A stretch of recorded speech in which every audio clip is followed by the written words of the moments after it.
നമസ്കാരം. ലൂസ് ടോക്കിലേക്ക് സ്വാഗതം. ഒരിക്കൽ കൂടി സ്വാഗതം. ഇന്നെന്താണ് വിശേഷം?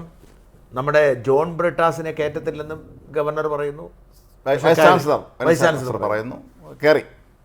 പിന്നെ തർക്കമൊന്നും ഉണ്ടായില്ല.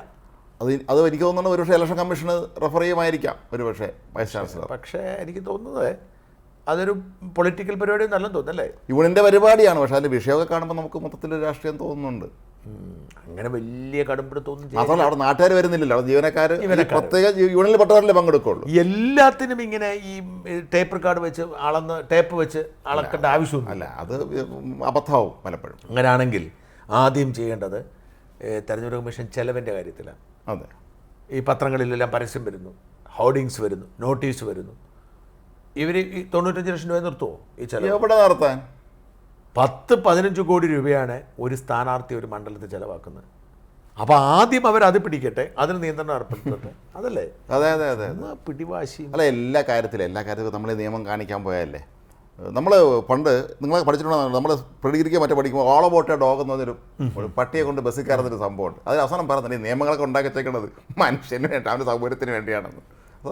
അല്ല അതാ എല്ലാ നിയമങ്ങളും അടിസ്ഥാനപരമായി മനുഷ്യന് ഗുണം ചെയ്യാനും സമൂഹത്തിന് ഗുണം ചെയ്യാനും അത്രേ ഉള്ളൂ, അല്ലാതെ ബുദ്ധിമുട്ടിക്കാൻ വേണ്ടി. അത് എപ്പോഴും ഞാൻ പറയാറുള്ള എൻ്റെ ഒരു എക്കാലത്തെയും എനിക്ക് നമ്മുടെ നാട്ടിലുള്ള നിയമങ്ങൾ എക്കാലത്തെ എൻ്റെ വലിയ കൺസേൺ എന്ന് പറയുന്നത് ക്രിമിനലുകളല്ലാത്തവർ ജയിലിൽ അടയ്ക്കരുത്. ഞാൻ പറഞ്ഞു, ഒരാൾ ക്രിമിനലാണെങ്കിൽ ജയിലിൽ അടയ്ക്കണം, അവർക്ക് അടക്കേണ്ട സ്ഥലമാണ്. അപ്പം ഒരു അഭിപ്രായം പറഞ്ഞതിൻ്റെ പേരിൽ അല്ലെങ്കിൽ ഒരു വാർത്ത ചെയ്തതിൻ്റെ പേരിൽ ഒന്നും ഒരിക്കലും ജയിലിൽ അടയ്ക്കാൻ പാടില്ല. അത് ഏതെങ്കിലും ഒരു നിയമത്തിൻ്റെ ലംഘനമായി ആർക്കെങ്കിലും തോന്നുന്നുണ്ടെങ്കിൽ ജയിലിൽ അടയ്ക്കുന്നത് എന്തിനാണ്? ഞാൻ ചോദിക്കുമ്പോൾ അമേരിക്കൻ പ്രസിഡൻ്റായിരുന്ന ബൈഡന് അവർക്ക് ഇഷ്ടംപോലെ കേസുണ്ട്. അതെ, പക്ഷെ ആ കേസിൽ വിചാരണ കഴിഞ്ഞ് ശിക്ഷിക്കപ്പെടുന്നില്ലെങ്കിൽ അയാൾ ജയിലിലാവുന്നില്ല. അതെ. അപ്പം ഞാൻ പറഞ്ഞു, ഞാനിപ്പോൾ ഒരാളെ കൊല്ലുകയോ ബലാത്സംഗം ചെയ്യുകയോ മോഷ്ടിക്കുകയൊക്കെ ജയിലിൽ അടക്കണം. എന്തിനാണ്? ഈ കുറ്റകൃത്യം ഞാൻ ആവർത്തിച്ചാൽ സമൂഹത്തിന് ദോഷമാണ്. ഞാനൊരു വാർത്ത ചെയ്തത് ഇപ്പം എൻ്റെ ഒരു 153A നിലനിൽക്കും എന്ന് പറഞ്ഞാൽ കേസെടുക്കട്ടെ, കേസ് അന്വേഷിക്കട്ടെ, കേസിൽ ശിക്ഷിക്കട്ടെ. പക്ഷേ ഇതിനു മുമ്പ് തന്നെ ചാർജ് ചെയ്തിട്ട് അപ്പം തന്നെ ജയിലിടുക എന്ന് പറഞ്ഞാൽ നമ്മൾ ശരിക്കും പറഞ്ഞാൽ ഇപ്പോഴത്തെ സുപ്രീം കോടതി ചീഫ് ജസ്റ്റിസ് ഇടപെടേണ്ട ഒരു കാര്യമാണിത്. അദ്ദേഹത്തെ പോലെ വളരെ ലിബറലായ ഒരാളാണ് അല്ലേ, ലിബറലായിട്ടുകാർ ഇടപെടേണ്ട കാര്യമാണ്. കാരണം പിന്നീട് എത്രയോ കാലത്തിന് ശേഷം ഇയാൾ നിരപരാധിയാണെന്ന് പറഞ്ഞ് വിട്ടയച്ചിട്ട് വല്ല കാര്യമുണ്ടോ? അതെ. അപ്പം ഇന്ന് കണ്ടോ, നമ്മുടെ ഒരു CI ആത്മഹത്യ ചെയ്തല്ലോ. അതെ, സൈജു. ഞാൻ ഒരിക്കലും അദ്ദേഹത്തോട് സംസാരിച്ചിട്ടുണ്ട്. അപ്പോൾ അദ്ദേഹത്തിൻ്റെ മേലെ ആദ്യം ചുമത്തപ്പെട്ട കുറ്റകൃത്യം നിലനിൽക്കുന്നതാണ്. അതിൻ്റെ ലോജിക്കൊക്കെ വേറെ കാര്യം. നമ്മൾ പലപ്പോഴും ഈ ബലാത്സംഗ കേസ് രണ്ടുപേര് തമ്മിൽ ബന്ധത്തിലാവുകയും ആ ബന്ധം ഭിന്നിക്കുകയും ചെയ്താൽ സ്വാഭാവികമായും ഉണ്ടാകുന്ന ഒന്നാണ് ഈ ബലാത്സംഗ കേസ്. ഇതിപ്പോൾ ഭാര്യയും ഭർത്താവും പിരിയാണെങ്കിൽ ഉണ്ടാകുന്ന പോലും പീഡനം, അടിച്ചു, തല്ലി, കൊഴിച്ചു, പിടിച്ചു, സ്ത്രീധനം ചോദിച്ചു എന്നുള്ള പരാതി വരാറുണ്ട്. അതെ, ഇതേപോലെ തന്നെയാണ് ഇവർ തമ്മിൽ ബന്ധത്തിലായിരുന്നു. ഇയാൾ വിവാഹിതനാണ്, അവരും വിവാഹിതയാണ്. പക്ഷേ ആ ബന്ധം ഇവർ തമ്മിലുണ്ടായി. ഈ ബന്ധം വഷളായി. അവരുടെ കുടുംബജീവിതത്തിന് കുഴപ്പമുണ്ടായി. ആരുടെ? ആ സ്ത്രീയുടെ. ആ കുടുംബത്തിന് കുഴപ്പമുണ്ടായപ്പോൾ അവർക്ക് ഇയാൾ കല്യാണം കഴിക്കണമെന്ന് ആഗ്രഹമുണ്ടായി. ഇയാൾക്ക് ഭാര്യയും 2 പിള്ളേരുണ്ട്. അപ്പോൾ ഇതാണ് യഥാർത്ഥത്തിലുള്ള പ്രശ്നം. ആ പ്രശ്നം വഷളായി പരാതി കൊടുത്തു. അതിനകത്തെ ആ പരാതിയും മൊഴിയൊക്കെ വളരെ വിചിത്രമാണ്. അത് ആർക്ക് കണ്ടാലും അറിയാം ഇതൊരു എന്താണ് പറഞ്ഞൊരു അതായത് സംഭവം ഉണ്ടോ ചോദിച്ചോണ്ട് ഇവർ തമ്മിൽ ഒരുമിച്ച് താമസിച്ചിട്ടുണ്ടാവാം. അപ്പം പക്ഷേ ഇത് റേപ്പാണോ ചോദിച്ചാലല്ല. റേപ്പ് എന്ന് പറഞ്ഞാൽ എന്താണ്? ഒരു പെണ്ണിനെ അവളുടെ സമ്മതമില്ലാതെ ബലം പ്രയോഗിച്ച് കിടക്കുന്ന റേപ്പ് എന്ന് പറയുന്നത്. അപ്പം അത് പോട്ടെ, എങ്കിൽ പോലും അതിൽ നമ്മൾ നിയമം നിസ്സഹായരാണ്. കാരണം ഒരു പെണ്ണ് എന്നെ ഒരാൾ റേപ്പ് ചെയ്തെന്ന് പറഞ്ഞാൽ കേസെടുത്തേ പറ്റൂ, അത്രേ ഉള്ളൂ, വേറെ ഒന്നും വേണ്ട. പിന്നെ പക്ഷെ അത് കഴിഞ്ഞ് ഇയാളെ കുരുക്കാൻ വേണ്ടി ഒരു 3-4 കേസ് പോലീസിലെ തന്നെ ചില ഉദ്യോഗസ്ഥന്മാർ ഇയാളെ പുറത്തു വെച്ചു. വ്യാജ കേസുകൾ, കംപ്ലീറ്റ് വ്യാജ കേസുകളാണ്. അതിന് കാരണം എന്ന് വെച്ചാൽ ഇയാൾ ഫൈറ്റ് ചെയ്യുവാണ്, ഇയാൾ ഒളിവിൽ പോകുന്നു. അപ്പോൾ ഈ ഒളിവിൽ പോയ സമയത്ത് പിടിക്കാനായിട്ടൊക്കെ ചില സംഭവം ഒരുപാട് ആരോപണം ഉണ്ടാകുന്നു. ഇയാൾ ഇടത് യൂണിയൻ്റെ ആളായ കാരണം ഇയാളെ പിടിച്ചെന്ന് ആരോപണം ഉണ്ടാകുന്നു. അവസാനം ഇയാളെ പിടിക്കുമ്പോൾ ഇയാൾക്ക് ജാമ്യം കിട്ടിയായിരുന്നു. അപ്പം വക്കീൽ വിളിച്ചിട്ട് പിടിച്ച ഓഫീസറെ ചീത്ത വിളിച്ചു, DYSP, നിന്നെ ഞാൻ തൊപ്പി തെറിപ്പിക്കും, പെൻഷൻ കിട്ടത്തണം. അപ്പോൾ അതോടെ ഇയാൾക്ക് കരിപ്പായി. അപ്പോൾ ഈ ഉദ്യോഗസ്ഥൻ ഈ പരാതിക്കാരി ഉപയോഗിച്ച് പലതരത്തിലുള്ള കള്ളക്കേസുകളും കൊടുപ്പിച്ച് ഇയാളുടെ പേരിൽ 5, 6, 7 FIR ഇട്ടു. അപ്പോൾ എന്നിട്ട് ഇതിൻ്റെ ബേസിൽ ഇയാളുടെ പഴയ ജാമ്യം റദ്ദാക്കാനായിട്ട് പോയി, കോടതി റദ്ദാക്കി. ഇയാൾക്ക് മറ്റൊരു വഴിയിൽ ആത്മഹത്യ ചെയ്തു. ഞാൻ പറയും, ജീവിതത്തിൻ്റെ ഈ പലപ്പോഴും എനിക്ക് പറയാനുള്ളത് പലപ്പോഴും നമ്മുടെ ഈ പോലീസ് ഓഫീസർമാർ മനസ്സിലാക്കേണ്ട ഒരു കാര്യം, ഇപ്പം എനിക്കെതിരെയൊക്കെ കേസെടുത്തിരിക്കുന്ന കള്ളക്കേസെടുത്തിട്ടുണ്ട്. അപ്പം പല ഓഫീസർമാരും നമ്മളോട് പറയും ഞങ്ങൾ നിസ്സഹാവസ്ഥയിലാണ്, നിർദ്ദേശം വന്നാൽ അവർക്ക് എന്ത് ചെയ്യാൻ പറ്റും? പക്ഷേ ചിലരങ്ങനെയല്ല, രാജാവിനേക്കുള്ള ഒരു രാജഭക്തി കാണിക്കും. അങ്ങോട്ട് കയറി നമ്മൾ എന്നെ ഈ കേസിൽ ഈ വേട്ടയാടലിൽ 2 ഉദ്യോഗസ്ഥന്മാർ എന്നെ ഭീകരമായി ഉപദ്രവിക്കാൻ ശ്രമിച്ചു. ഞാൻ 2 പേരെ വെറുതെ വിടത്തില്ല. അത് അവസാനം വരെ അവർക്കെതിരെ നിയമ പോരാട്ടം നടത്തും. അവർ പെൻഷൻ വാങ്ങരുതാണ് എൻ്റെ ആഗ്രഹം. ഞാൻ അവരോട് ഒരാളോട് തുറന്നും ഞാൻ പറഞ്ഞിട്ടുണ്ട്. ഒരാളുടെ മുമ്പിൽ ചെന്ന് വിട്ടിട്ടില്ല ഇതുവരെ. ഒരാൾ ചെന്നയാളുടെ ഞാൻ പറഞ്ഞു ഞാൻ പെൻഷൻ വാങ്ങാതിരിക്കാൻ പരമാവധി ചെയ്യും. നമുക്ക് ചെയ്യാമല്ലോ, പിന്നെ നമുക്ക് ഇച്ഛാശക്തി ഒന്നും ചെയ്യാൻ പറ്റുള്ളൂ. കോടതി നിയമമുണ്ടല്ലോ രാജ്യത്ത്, നിയമമുണ്ടല്ലോ.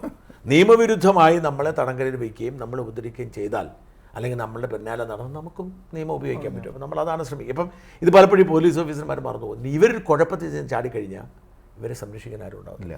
ഒരു യൂണിയനും ഉണ്ടാകത്തില്ല, ഒന്നും ഉണ്ടാകത്തില്ല. എല്ലാവരും കൈയൊഴിഞ്ഞു. ഇതാണ് ഈ സൈജുവിനെ പറ്റിയത്. സൈജു കുഴപ്പത്തിൽ ചാടി എല്ലാവരും കൈയൊഴിഞ്ഞു. സൈജു അവസാനം ജീവൻ കൊടുക്കേണ്ടി വന്നു. ഇത് വല്ലാത്തൊരു, ഞങ്ങളുടെ നാട്ടുകാരാണ്, നെടുമങ്ങാട്ടുകാരനാണെന്ന് പറഞ്ഞു. പക്ഷേ എനിക്കറിയില്ല നെടുമങ്ങാട് എവിടെയാണ് അദ്ദേഹത്തിൻ്റെ വീടെന്ന്. എന്നെ ഒരിക്കൽ വിളിച്ചിരുന്നു, വളരെ സങ്കടപ്പെട്ടേ. പല പോലീസ് ഓഫീസർമാരും എനിക്കൊരു ഈ ഇൻസ്പെക്ടർ റാങ്കിലുള്ള പല ഓഫീസർമാരും വിളിച്ച് കരയാറുണ്ട്.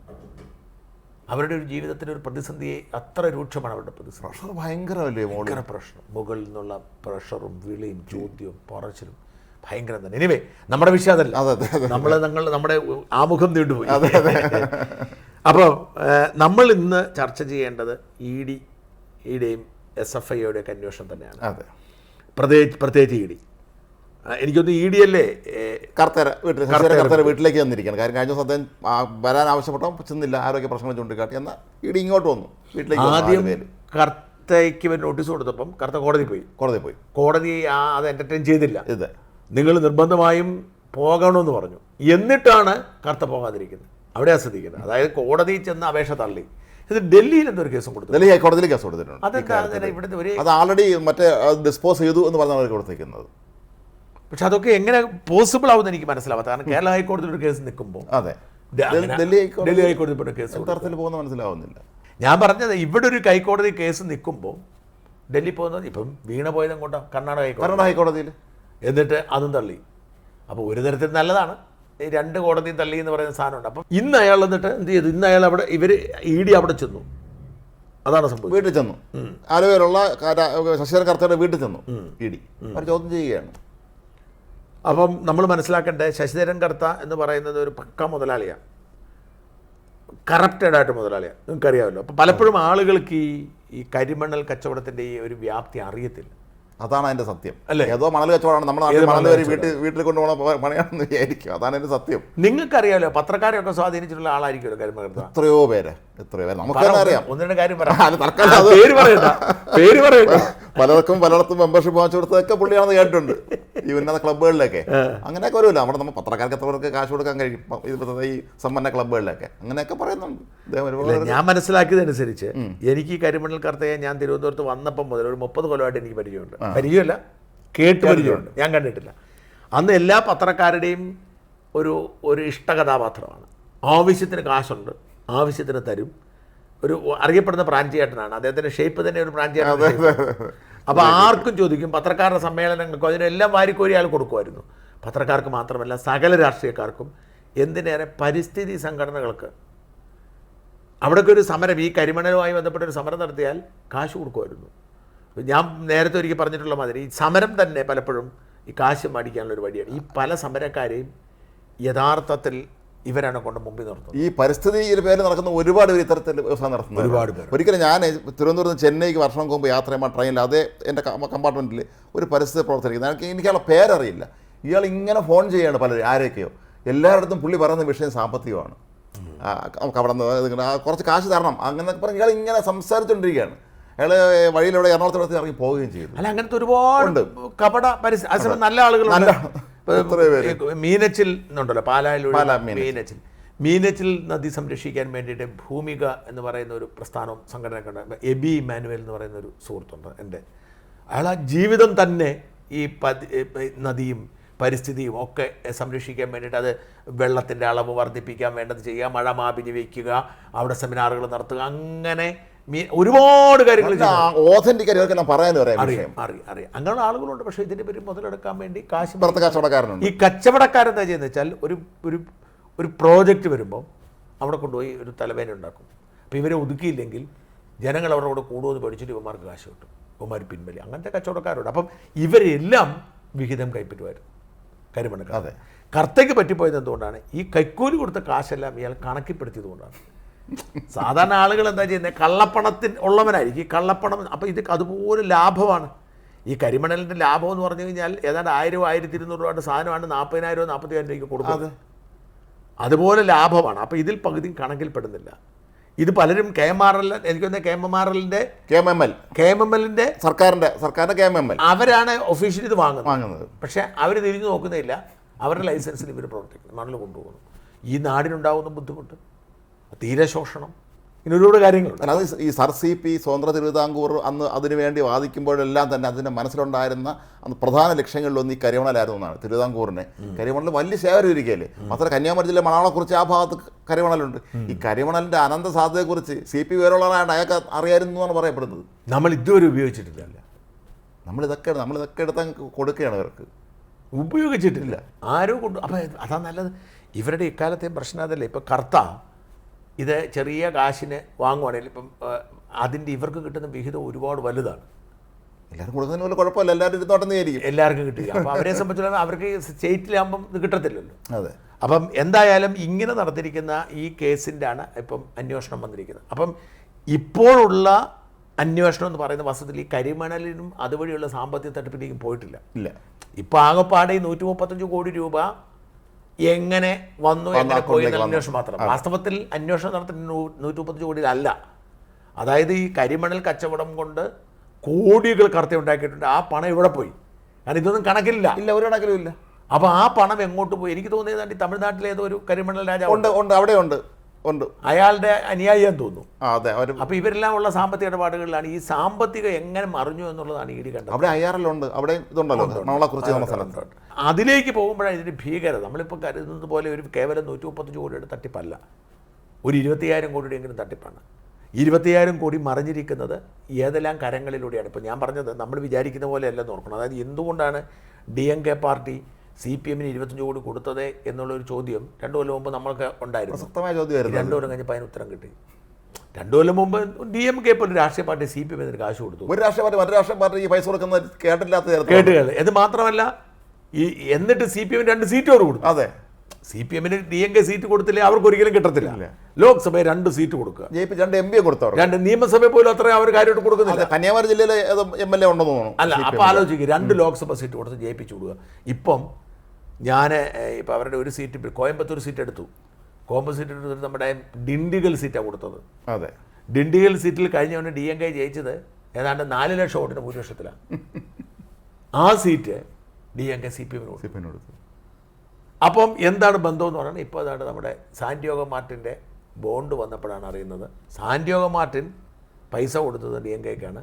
അപ്പോൾ ആ വിഹിതമാണ് ഇങ്ങോട്ട് കൊടുത്തത്. വലിയ തുകയിൽ കൊടുത്തേക്കുന്നത് അതാണ് കൊടുത്തു. ഈ സാന്റിയാഗോ മാർട്ടിനെ മുട്ടിച്ചു കൊടുത്ത് പിണറായി ആയിരിക്കും സ്റ്റാലിന്, അതിനുള്ള സാധ്യത. അപ്പം ഇത്തരത്തിലാണ്, നമ്മളറിയാത്ത തരത്തിലാണ് ഈ ഇടപാടുകളെല്ലാം. ഈ MBA പഠിക്കുന്ന കുട്ടികളെല്ലാം ഇതൊക്കെ പഠിക്കേണ്ടി വരും കേട്ടോ. അതെ അതെ. ഇതെങ്ങനെയല്ല ഏതൊക്കെ രീതിയിൽ കച്ചവടം നടത്താമെന്നുള്ളത്. അതെ അതെ അതെ അതെ. രാഷ്ട്രീയക്കാരുടെ കച്ചവടം ഭയങ്കരമാണ്. അത് ഏറ്റവും വലിയ ലാഭമുള്ള കച്ചവടം. അതെ അതെ അതെ. മുതൽ മുടക്കില്ലല്ലോ. അതെ അതെ. അപ്പോൾ ഇന്നിപ്പം ഞാനതാ പറയണത്. ഇന്നിപ്പോൾ ഇയാളവിടെ ചെല്ലുമ്പോൾ നമ്മുടെ ED അവിടെ ചെന്ന് അന്വേഷിച്ച് ചെല്ലണമെങ്കിൽ ഇപ്പം മുഖ്യമന്ത്രിയെ കാണാനായിട്ട് ED ചെല്ലുവാണെങ്കിൽ നമുക്ക് മനസ്സിലാക്കാം. അതായത് മുഖ്യമന്ത്രി വരുന്നില്ല, മുഖ്യമന്ത്രി വീട്ടിൽ പോയി കാണുന്നു. അപ്പം നമ്മളിപ്പോൾ എല്ലാവരും ED വീട്ടിൽ ചെന്ന് ചോദ്യം ചെയ്യുന്ന കാണുമ്പോൾ ഞാൻ അത്ഭുതത്തോടെയാണ് കാണുന്നത്. അത് തെറ്റാണ്. കാരണം ED ഒരിക്കലും ഒരു പ്രതിയുടെ വീട്ടിൽ പോയി ചോദ്യം ചെയ്തില്ല. ഇയാളെ അറസ്റ്റ് ചെയ്യാൻ വേണ്ടി തന്നെ പോയതാണ്. റെയ്ഡ് നടത്തി അറസ്റ്റ് ചെയ്യാൻ തന്നെ പോയതാണ്. EDക്ക് തന്നെ ഒരു ഏത് മുതലാളിയാണേലും അവർ അലസമം ഒരു മുഖ്യമന്ത്രിയാണെങ്കിൽ അല്ലെങ്കിൽ വലിയ സ്വാധീനമുള്ള ഒരാളാണെങ്കിൽ നമുക്ക് മനസ്സിലാക്കാം. EDക്ക് എന്ത് കർത്ത? ഈ അരവിന്ദ് കെജ്രിവാളിനെ പിടിച്ച് ജയിലിലിടാമെങ്കിൽ EDക്ക് കർത്തയെ പിടിച്ചിടാനാണ് പാട്. മുഖ്യമന്ത്രി ഉപമുഖ്യമന്ത്രി 1 വർഷത്തിൽ ജയിലിൽ കിടക്കുന്നു. അപ്പോഴാണ് കർത്ത. അതുകൊണ്ട് ഒരു കാര്യം എഴുതി വെച്ചോളൂ. ഇന്നിപ്പോൾ നമ്മൾ സംസാരിക്കുമ്പം ED ചോദ്യം ചെയ്ത് തുടരാം. പക്ഷേ ED ഇന്ന് രാത്രിക്ക് മുമ്പ് ഇയാളെ അറസ്റ്റ് ചെയ്തുകൊണ്ട് പോകും.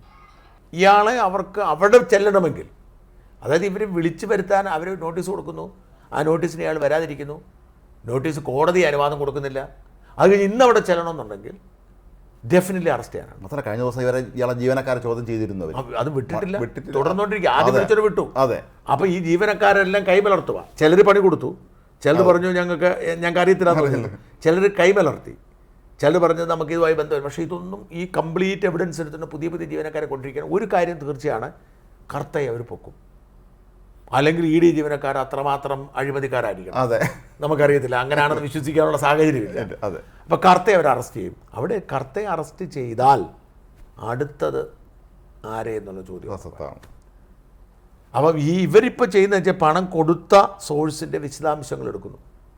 അപ്പം കർത്ത ആണ് 135 കോടി രൂപ പലർക്കും കൊടുത്തിരിക്കുന്നത്. വീണയ്ക്ക് 1,72,00,000 അടക്കം പ്ലസ് 50 ലക്ഷം പിന്നെ ലോണും കൊടുക്കും. ആ ലോൺ കമ്പനി പോലും തട്ടിപ്പ്. അതിനുശേഷം ലോൺ കൂട്ടി കമ്പനി കൂട്ടി. ലോണും ഇല്ല. അതുപോലൊരു തട്ടിപ്പ് കമ്പനിയാണ്. ആ കമ്പനിയേ ഇല്ല. അപ്പോൾ ഇവരെന്താ ചെയ്യാൻ പോകുന്നത് വെച്ചാൽ ഇപ്പോഴത്തെ സാഹചര്യത്തിൽ ഇവരെ കർത്തയെ പൊക്കിക്കഴിഞ്ഞാൽ പിന്നെ ജയിലെന്ന് പറഞ്ഞ ചെറിയ കാര്യമില്ല. ഞാൻ പറഞ്ഞിട്ട് നമ്മുടെ ആ വട്ടിയൂർക്കാർ കഴിഞ്ഞുകൊണ്ട് മത്സരിച്ച കോൺഗ്രസ് യുവ നേതാവ്, ഒരു വനിതാ നേതാവുണ്ടല്ലോ, നമ്മുടെ പിന്നെ വീണ നായർ. വീണ ഇടയ്ക്കൊരു സമരം നടത്തിയപ്പോൾ ജയിലിലായി. ഒരാഴ്ചയിലധികം 2 ആഴ്ച ജയിലിൽ കിടന്നു. ഈ കോൺഗ്രസ്സുകാരും തിരിഞ്ഞു നോക്കിയില്ല. വീണ അത് കഴിഞ്ഞ് ജയിലിൽ നിന്ന് വന്നിട്ട് ഞാൻ വീണയെ വിളിച്ചു. എനിക്ക് ഇഷ്ടമാണ് കൊച്ചിനെ. ഞാൻ കൊച്ചിനെ വിളിച്ചു. കൊച്ചൻ വരാൻ പറഞ്ഞപ്പോൾ അവൾ സംസാരിച്ചപ്പോൾ അവൾ പറഞ്ഞത് ഇതൊരു ഭീകര അനുഭവമാണെന്ന് പറഞ്ഞു. ഇപ്പോൾ കെ ഷാജഹാൻ പറഞ്ഞ അടിപൊളിയാണെന്ന് പറഞ്ഞു. ഷാജഹാൻ അതിൽ വളരെ ഇതായിരുന്നു. പക്ഷേ കെ ഷാജഹാനെ സംബന്ധിച്ചിടത്തോളം അങ്ങനത്തെ ഒരു ജീവിതമാണല്ലോ ഷാജഹാൻ. വീണ പറഞ്ഞു ടോയ്ലറ്റിൽ വെള്ളം നമ്മൾ ഒരു പാത്രത്തിൽ എടുത്തുകൊണ്ട് വരണം. അവിടെ വെച്ചിട്ട് കുടത്തിന് കിഴുത്തയാണ്. നമ്മൾ ആ കിഴുത്തയെല്ലാം അടച്ചു പിടിച്ച് ടോയ്ലറ്റ് കഴിയുമ്പോഴത്തേക്കും വെള്ളം തീർന്നു പോകുന്നു. ഞാൻ ഒരു ദിവസം ജയിലിൽ പോയിട്ടുള്ളൂ. അന്ന് മംഗളത്തിലെ മാധ്യമപ്രവർത്തകരെ ജയിലിലാക്കിയിരുന്നപ്പോൾ അന്ന് ഞാൻ യൂണിയൻ സെക്രട്ടറി ആയിരുന്നുകൊണ്ട് ഞങ്ങളെല്ലാം കൂടെ യൂണിയൻ ഭാരവാഹികളെ അവരെ ജയിലിൽ കാണാൻ പോയിരുന്നു. ചെന്നപ്പോഴാണ് നമുക്കത് മനസ്സിലാവുന്നത്. കാരണം നമ്മൾ സിനിമയിൽ കണ്ടിട്ടുള്ളത് നേരെ നമ്മൾ ചെന്ന് അകത്ത് നിൽക്കുന്ന പ്രതിയായിട്ട് നമ്മൾ അഴി പിടിച്ച് സംസാരിക്കുന്നത്. യഥാർത്ഥത്തിൽ അങ്ങനെയൊന്നും അല്ല. സന്ദർശക സ്ഥലമുണ്ട്, അവിടെ ഇരിക്കുക, അവരവിടെ നിൽക്കുകയുള്ളൂ. നമ്മൾ അടുത്തോട്ട് വരും വരാൻ അനുവദിക്കുന്നില്ല. ഇപ്പോഴത്തെ ഏറ്റവും മുതിർന്ന മാധ്യമപ്രവർത്തകർ എന്നിട്ട് പോലും അവരവിടെ നിൽക്കുന്നുണ്ട്, നമ്മളിവിടെ നിൽക്കുന്നുണ്ട്. ഒരു നിശ്ചിത അകലത്തിന് നിർത്തി സംസാരിക്കുകയുള്ളൂ. ആലോചിച്ച് ആ മുതിർന്ന മാധ്യമപ്രവർത്തകരിൽ ഒരാൾ ജയിലിൽ കിടന്ന് എല്ലാ ദിവസവും ഫുൾ ടൈം പൊട്ടിക്കരയായിരുന്നു. അയാൾ ഭയങ്കര ധീരനും ശക്തനുമാണ്. വേനോട് ജയിലിൽ കിടന്ന ഒരാൾ പറഞ്ഞത് എല്ലാം സഹിക്കായിരുന്നു, നമ്മുടെ അണ്ണൻ്റെ കരച്ചിൽ മാത്രം സഹിക്കാൻ പറ്റുന്നില്ലായിരുന്നു.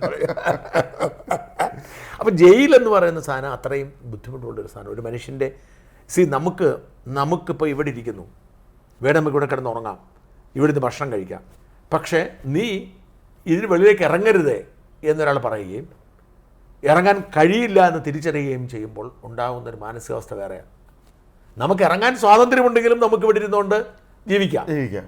പക്ഷെ നിനക്ക് ഇവിടെ ജീവിക്കാൻ പാടുള്ളൂ, നിനക്ക് വെളിയിറങ്ങാൻ പാടില്ല എന്ന് പറയുകയും അപ്പോൾ തന്നെ നമ്മുടെ സ്വാതന്ത്ര്യത്വരെ നമ്മളെ വല്ലാതെ വിശ്വാസം മുട്ടിക്കും.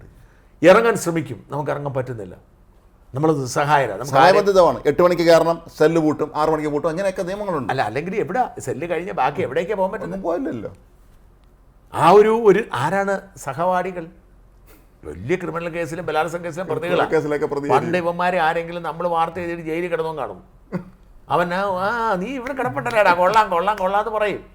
വല്ലാത്തൊരവസ്ഥയാണ്. അപ്പം ഈ സാഹചര്യത്തിലേക്ക് കർത്തയെ പോലൊരാൾ വന്നാൽ ആലോചിച്ച് നോക്കുക. അതായത് നമ്മളെപ്പോഴും ഞാനെപ്പോഴും പറയാറുള്ള കാര്യം, നമുക്ക് കിട്ടുന്ന സ്വത്തുക്കൾ, നമ്മളൊക്കെ അധികം സ്വത്തില്ലാത്തവരായതുകൊണ്ട് നമുക്കൊന്നും ഒരു കുഴപ്പമില്ല. കാരണം നമ്മൾ ജീവിക്കുന്നു. നമ്മുടെ ഒരു ആഡംബരം എന്ന് പറഞ്ഞാൽ വീടിൻ്റെ ഒരു വലുപ്പമോ മിനിമം വലുപ്പം കൂടുതലൊരു വീടോ അല്ലെങ്കിൽ ഒരു വാഹനമൊക്കെ ആവാം, അത്രയേ ഉള്ളൂ. അതിനെ പറഞ്ഞാൽ ആ സമയം ഈ കർത്തയെ പോലുള്ള അതിസമ്പന്നരുടെ അവസ്ഥ എന്ന് പറഞ്ഞാൽ അവരുടെ ജീവിതം അവിശ്വസനീയമായ വിധം സുഖകരമാണ്. അവർക്ക് ആഗ്രഹിക്കുന്നത്രയും കാശുണ്ട്, ഏത് ഭക്ഷണവും കഴിക്കാം, ഏത് ഹോട്ടലിലും താമസിക്കാം, എന്തും ചെയ്യാം. കാരണം അവർക്ക് പണം ഒരു തടസ്സമല്ല. അങ്ങനെ ആ ഒരു സമൃദ്ധിയുടെയും സന്തോഷം, അതും ചുറ്റിനും ആൾക്കാർ, പാത്രം എടുക്കാൻ, കത്രം എടുക്കാൻ, അടുക്കാൻ, അവിടെ പിടിക്കാൻ, എല്ലാത്തിനും ആൾക്കാർ. ഇങ്ങനെ ഒരു വലിയ പരിചാരക വൃന്ദങ്ങളുടെ നടുവിൽ സുഖത്തിൻ്റെ അങ്ങേയറ്റത്ത് ജീവിക്കുന്ന ഒരാൾക്ക് ഈ പരിചാരകരാരുമില്ലാതെ ഈ ജയിലിൽ പോയി കിടക്കുക എന്ന് പറഞ്ഞ അവസ്ഥ ഭയാനകം. നമുക്ക് രാജംപിള്ളയുടെ ഉദാഹരണം നമ്മുടെ മുന്നിലുണ്ട്. അതെ, ഈ കർത്തയുടെ 1000 ഇരട്ടി ആസ്തിയുള്ള ആളായിരുന്നു രാജംപിള്ള. അദ്ദേഹത്തിന് തിഹാർ ജയിലിൽ കൊണ്ടുപോയി ഇപ്പം തന്നെ എനിക്ക് തോന്നുന്നു അദ്ദേഹം ജയിലിൽ കയറുമ്പോൾ അദ്ദേഹം തളർന്നു നിൽക്കുകയാണ്. അത്രയും സമ്പന്ന കുടുംബത്തിൽ ജനിച്ച ഒരാളാണ് അദ്ദേഹം വളർന്നതല്ല അങ്ങനെ പിന്നെ വിദേശത്തൊക്കെ ജീവിച്ച അത്യാഡംബരത്തിൽ ജീവിച്ചൊരു മനുഷ്യൻ പെട്ടെന്ന് ഒരു ദിവസം ചെന്ന് ഈ തിഹാർ ജയിലിലെ ഈ ഭീകരാന്തരീക്ഷത്തിൽ എത്തുമ്പോൾ ആരാരും ഞെട്ടിപ്പോകുന്നത്. ഈ ദിലീപ് അതാണ് ദിലീപ്. ദിവസം ജയിലിൽ കിടന്നിട്ട് തിരിച്ചു വന്നപ്പോൾ അയാളുടെ കോലം കാണേണ്ടതായിരുന്നു.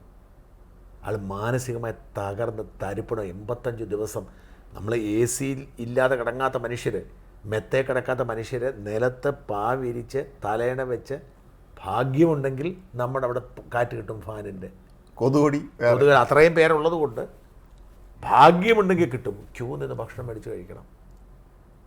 വല്ലാത്ത അവസ്ഥയാണ്. ഞാൻ പറഞ്ഞേ ഈ ഒരു അവസ്ഥ അല്ല പിന്നെ ബാലകൃഷ്ണപിള്ള ജയിലിൽ കിടന്നവരെ കിടക്കണം. അതെ അതെ, അത് പറ്റുന്നില്ലല്ലോ. അപ്പം ഇവിടേക്ക് കർത്ത പോകുന്ന ഒരു സാഹചര്യം ഉണ്ടായാൽ ഈ കേസിൻ്റെ കംപ്ലീറ്റ് വഴിത്തിരിവ് മാറും.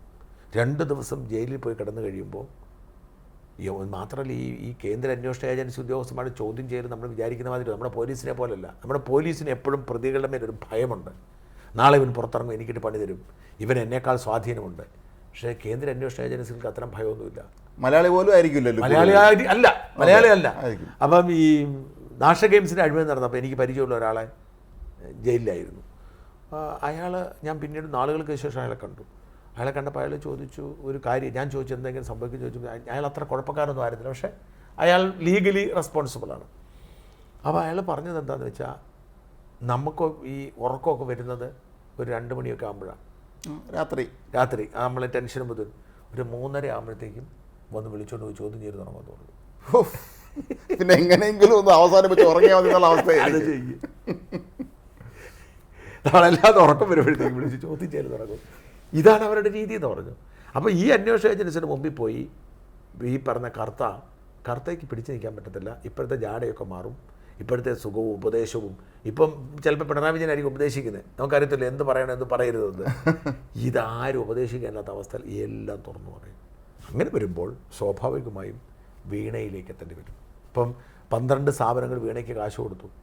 അവരൊക്കെ പതിയെ കൈയൊഴിയാൻ തുടങ്ങി. അവരെല്ലാം അവരുടെ ഭാഗം സേഫായിട്ട് നോക്കുന്നു. CSI സഭ അവരെല്ലാം പറഞ്ഞു, CSI സഭ അവർ പറഞ്ഞു ഞങ്ങൾക്ക് സേവനം മോശമായതുകൊണ്ട് ഞങ്ങൾ പിൻവലിച്ചെന്ന് പറഞ്ഞു.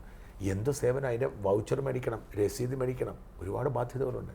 അപ്പോൾ അത്തരം കാര്യങ്ങളെല്ലാം നിറവേറ്റേണ്ട ഒരു സാഹചര്യത്തിലേക്ക് വരുമ്പോൾ പ്രശ്നം. അപ്പം ഈ വീണയും അടുത്ത ഡെഫിനറ്റ്ലി ഈ വീണയെ അവർ അറസ്റ്റ് ചെയ്യുന്നൊരു സാഹചര്യം ഉണ്ടാവുമെന്ന് വിശ്വസിക്കും. നേരെയാണ് കാര്യങ്ങൾ പോകുന്നതെങ്കിൽ, മോദിയും പിണറായിയും തമ്മിൽ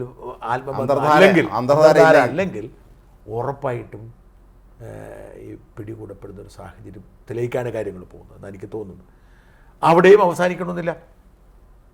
ഒന്നാമതേ പിണറായിയെ സംബന്ധിച്ചിടത്തോളം പിണറായിക്ക് ജീവൻ മകളാണ്. ഇന്നലെ തന്നെ പത്രത്തിൽ ചോദ്യം ചോദിച്ചപ്പോൾ ദേഷ്യം മൈക്ക് ഓഫ് ചെയ്തു. എന്താ ചോദ്യം ചെയ്തു? ഉത്തരം പറഞ്ഞാൽ കുഴപ്പം അല്ല. ഇത് ചോദിച്ചപ്പോൾ ഞാൻ വേറെ കാര്യം ചോദിച്ചു. നാളെ പത്രവാർത്തകാരൻ ഞാൻ ഒരു കാര്യം, ഈ ശൈലജ ടീച്ചറിനെ എന്തോ സൈബർ അറ്റാക്ക് ചെയ്തു, എന്താണ് ഇഷ്യൂ എന്ന് എന്തിനും പിടിയിട്ടുണ്ട് നമുക്ക്?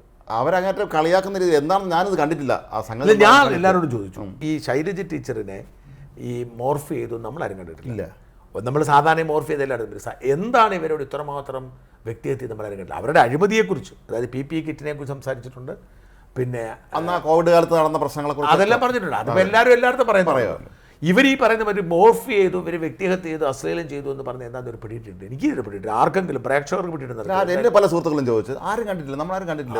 ഇവരങ്ങ് കരയുന്നു, പൊട്ടിക്കരയുന്നു. ഇവരെല്ലാം കൂടെ കൂട്ടനിലവിൽ നടന്നു. ഓർക്കണം, ഏറ്റവും അധികം അശ്ലീലം സ്ത്രീകളെക്കുറിച്ച് പറയുന്ന എതിരാളികൾക്ക് ഏറ്റവും അധികം വൃത്തിയോട് പറയും. ഇപ്പം നമ്മുടെ ഈ വീഡിയോ കാണുവാൻ അടി കുറേ തെറി വിളിക്കുന്നവന്മാർ കാണും. ഉമ്മാരാന്ന് ഓർക്കണം. അതെ, ഇപ്പം നമ്മുടെ സർവേ വരുന്നു.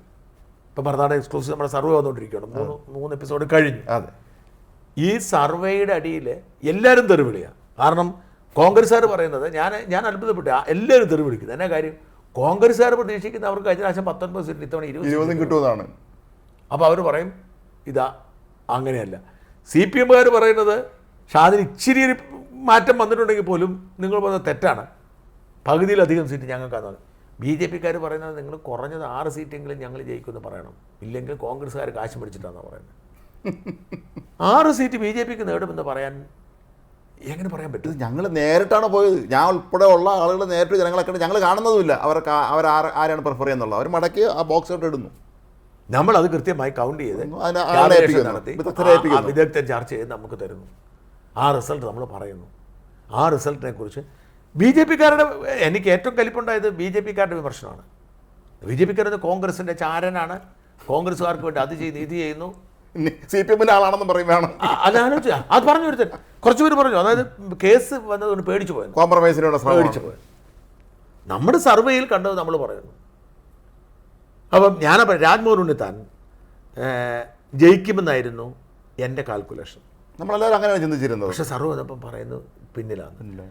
ഷാഫി പറമ്പിൽ വലിയ ഭൂരിപക്ഷം ജയിക്കുന്നതാണ് ഞാൻ കരുതിയിരുന്നതും പറഞ്ഞിരുന്നതും.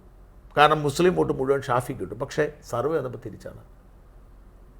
രമ്യ ഹരിദാസ് തോൽക്കുമെന്നായിരുന്നു ഞാൻ കരുതിയിരുന്നതും. എനിക്ക് ജയിക്കണമെന്ന് ആഗ്രഹമുണ്ട്, എനിക്ക് ഇഷ്ടപ്പെട്ടവളാണ്. പക്ഷേ തോക്കുമെന്നായിരുന്നു എൻ്റെ ഒരു നിഗമനം. സർവ്വ വന്നപ്പോൾ ജയിക്കുമെന്നാണ്. നല്ലൊരു ഉയർച്ചയുണ്ട്, ജയിക്കുമെന്നാണ്. അപ്പം നമുക്ക് എന്ത് ചെയ്യാൻ പറ്റും?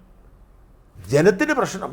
എനിക്ക് ശോഭാ സുരേന്ദ്രൻ്റെ കാര്യത്തിൽ ഏറ്റവും സങ്കടമാണ്. കാരണം ശോഭാ സുരേന്ദ്രൻ 22% കൊണ്ട് വോട്ടാണ് നമ്മൾ കാണുന്നത്. പക്ഷേ ആ ബുദ്ധിമുട്ടുണ്ടാക്കും അവർക്ക്. പക്ഷെ നമ്മുടെ സർവേയിൽ ഇതാണ് കാണുന്നത്. ഈ സർവേ ശരിയാവണമെന്ന് നിർബന്ധമില്ല. ഇല്ല, അതെ, അതൊരു വളരെ പ്രധാനപ്പെട്ട കാര്യമാണ്. സർവേ ശരിയാവണമെന്ന് നിർബന്ധമില്ല. ഒരുപാട് പേര് നോട്ടയ്ക്ക് ഇടിച്ചിട്ടുണ്ടെന്ന് നമ്മുടെ വിദഗ്ധർ പറഞ്ഞിട്ടുണ്ട്. ആ നോട്ടയ്ക്ക് ചെയ്തവർ മുഴുവൻ ഇനി അവിടുത്തെ നോട്ടയ്ക്ക് ഇടിക്കണമെന്ന് നിർബന്ധമില്ല. അതൊന്ന്. രണ്ട്, ഈ നോട്ടയിൽ ഞാൻ ശ്രദ്ധിച്ചൊരു കാര്യം, പത്തനംതിട്ടയും കോഴിക്കോടും നോട്ട കൂടുതലാണ്.